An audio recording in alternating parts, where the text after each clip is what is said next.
Dembélé absent 6 semaines. Officiel. Terrible coup dur pour le Paris Saint-Germain. C'est vraiment, vraiment terrible. Donc, pour vous rappeler un petit peu les faits, Dembélé est sorti sur blessure lors de la victoire de la France face à l'Ukraine. Donc, visiblement, il se plaignait d'une douleur au niveau de la cuisse droite ou gauche, hein, je ne sais plus exactement. Et donc, eh bien, le verdict est tombé. Et comme je vous le disais, il sera donc absent 6 semaines. Ce qui veut dire, parce que tenez-vous bien, hein, c'est ça le pire, c'est que déjà, bon, on ne le verra pas hein, lors du prochain match contre l'équipe de France, mais j'ai envie de vous dire que ça encore, c'est pas le gros du problème. Parce que le gros du problème, c'est concernant son club actuel, à savoir le Paris Saint-Germain, qui va commencer à jouer des gros matchs, notamment en Ligue des Champions. Et là, je pense que vous m'avez compris, c'est que il va manquer notamment le match contre l'Atalanta et le big choc face au FC Barcelone le 1er octobre. Donc voilà, c'est une terrible nouvelle pour le Paris Saint-Germain. D'ailleurs, j'ai pu même comprendre que c'est actuellement là, alors je vous parle, une source de tension et de conflit entre l'équipe de France d'un côté et le Paris Saint-Germain de l'autre. Donc encore une fois, moi je vais vous poser la question. Parce que par moment, j'ai regardé le match hein, de l'équipe de France contre l'Ukraine, mais pas dans sa globalité. Mais moi pour ma part, hein, je pense qu'il n'aurait pas fallu titulariser Ousmane Dembélé. Moi je pense que Didier Deschamps aurait dû faire comme a fait l'entraîneur de l'Espagne, à savoir laisser Fabien Ruiz au repos. Parce que Fabien Ruiz aussi, il est blessé. Pour vous informer aussi, hein, lui aussi il est blessé. Et d'ailleurs, Désiré Doué aussi s'est blessé. Donc ça fait quand même beaucoup déjà. Hein. Ça fait quand même beaucoup. Je pense que Dembélé n'aurait pas dû disputer cette rencontre-là. Parce que, en réalité, là, on ne sait pas si le staff médical savait que Dembélé était ou pas à 100%. Nous, on ne le sait pas. Eux, ils savent. Parce que s'ils le savaient et qu'ils ont quand même tenté le risque, ah là non, je suis désolé, mais non. Moi, je ne suis pas d'accord du tout avec cette prise de décision. Parce que, sans manquer de respect à l'Ukraine, sans leur manquer de respect, mais tu avais bien la possibilité de faire jouer d'autres joueurs que Ousmane Dembélé face à l'Ukraine. Encore une fois, avec tout le respect que j'ai pour l'Ukraine. Mais on a largement d'autres joueurs qui peuvent faire la différence.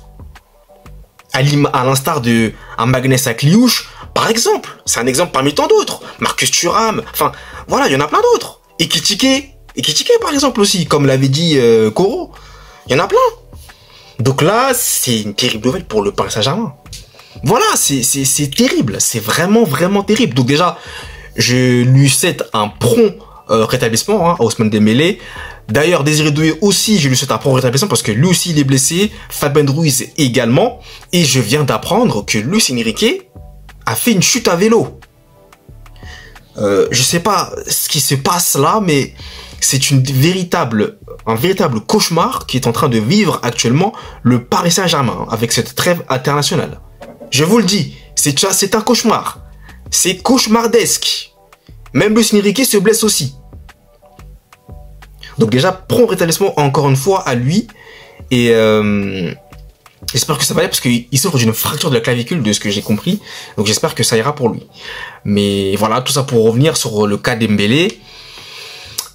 Dites-moi ce que vous en pensez. Est-ce que selon vous, la gestion de Ousmane Dembélé en équipe de France est une catastrophe hein, comme l'a dit un internaute là, je sais plus, je crois que je suis sur Twitter ou je ne sais pas sur quelle plateforme là. Selon vous, hein, est-ce que c'est une catastrophe? Lâchez-vous hein, dans les commentaires, lâchez-vous.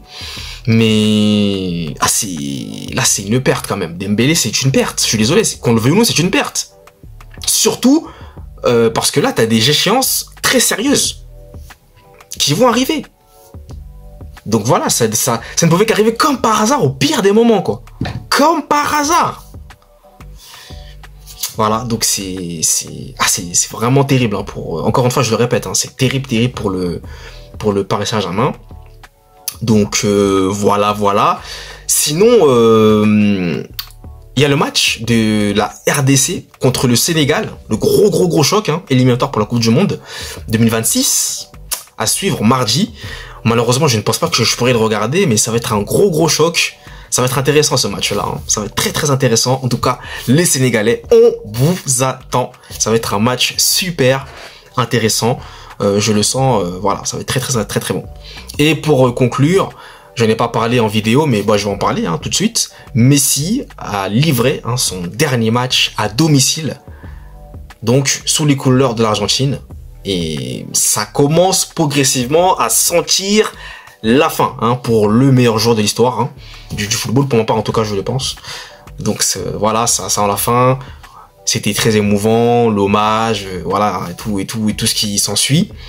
Donc ça commence à être le début de la fin enfin le début de la fin. Ça commence à sentir la conclusion pour ce joueur qui tout simplement a marqué l'histoire à jamais de son sport. Littéralement, il a marqué l'histoire de son sport. Je n'ai pas d'autre chose à dire.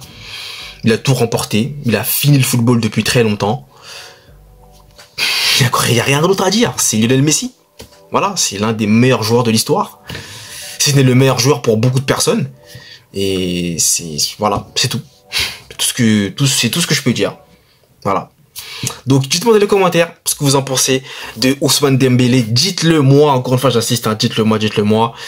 Voilà, donc c'est terrible pour le Paris Saint-Germain, mais bon, il va falloir que le Paris Saint-Germain trouve donc d'autres solutions, que Luis Enrique trouve d'autres solutions pour remplacer donc Ousmane Dembélé, qui sera donc absent pendant 6 semaines.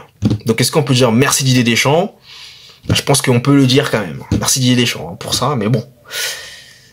C'est encore une fois bien dommage, ça aurait pu être évité. Très clairement, ça aurait pu être évité. Donc, encore une fois, des décisions par moment qui sont incompréhensibles. Tu joues quand même l'Ukraine, je suis désolé, encore une fois, l'Ukraine ce n'est pas l'Espagne, c'est pas l'Angleterre. À un moment donné, tu pouvais titulariser d'autres joueurs. T'as un banc quand même assez important. T'as une profondeur de banc assez importante. Donc pour ma part... fallait pas le faire jouer. Fallait le faire reposer. Comme l'Espagne a fait avec Fabian Ruiz. Voilà, encore une fois. Mais bon, qu'est-ce que vous voulez? Voilà, c'est comme ça. Donc, dites-moi dans les commentaires. Et puis moi, je vous laisse. Je vous abandonne. Merci à vous en tout cas d'avoir suivi cette vidéo. Et puis nous, on se retrouve très vite pour de prochaines aventures et de prochaines vidéos. Allez, peace!